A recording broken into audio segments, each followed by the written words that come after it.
আজকে বানাচ্ছি egg chowmein. এই এগ চাউমিনের রেসিপিটা আমি রাস্তার ধারের দোকানগুলোয় যে স্টাইলে বানায় সেই স্টাইলেই বানানোর চেষ্টা করছি। আমি প্রথমে চাউমিন সিদ্ধ করে নেব 1 চামচ নুন আর 1 চামচ সাদা তেল দিয়ে। চাউমিন সিদ্ধ হয়ে গেলে একটা ছিদ্রযুক্ত থালায় ঢেলে রাখবো। এখানে একটা ছোট্ট টিপস, চাউমিন সিদ্ধ করার পর থালায় ঢেলে অল্প একটু সাদা তেল মাখিয়ে রাখলে চাউমিনটা বেশ ঝরঝরে হয়। কড়াইয়ে অল্প একটু তেল দিয়ে দুটো ডিমের বেশ কিছুটা ভুজিয়া বানিয়ে নিলাম। ভুজিয়াটা খুব বেশি খড়িয়ে ভাজবো না, একটু কাঁচা রাখবো।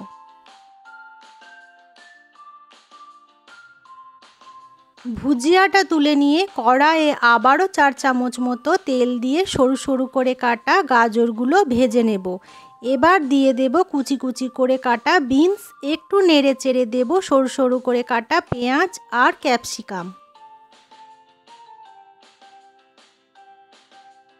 এবার দিয়ে দেব সিদ্ধ করে রাখা চাউমিনগুলো।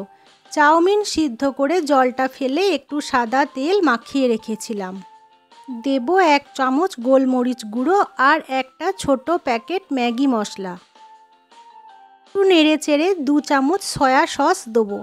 এখানে আর এক্সট্রা নুন ব্যবহার করছি না, যেহেতু সিদ্ধ করার সময় নুন দিয়েছিলাম আর ম্যাগি মশলা আর সয়া সসেও একটু নোনতা ভাব আছে।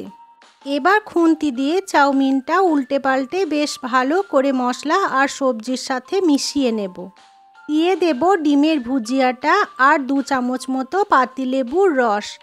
আবারও সব কিছু ভালো করে মিশিয়ে নেব। তৈরি হয়ে গেল একদম দোকানের মতো স্বাদের এগ চাউমিন। অবশ্যই একবার বাড়িতে ট্রাই করবেন, আশা করছি ভালো লাগবে।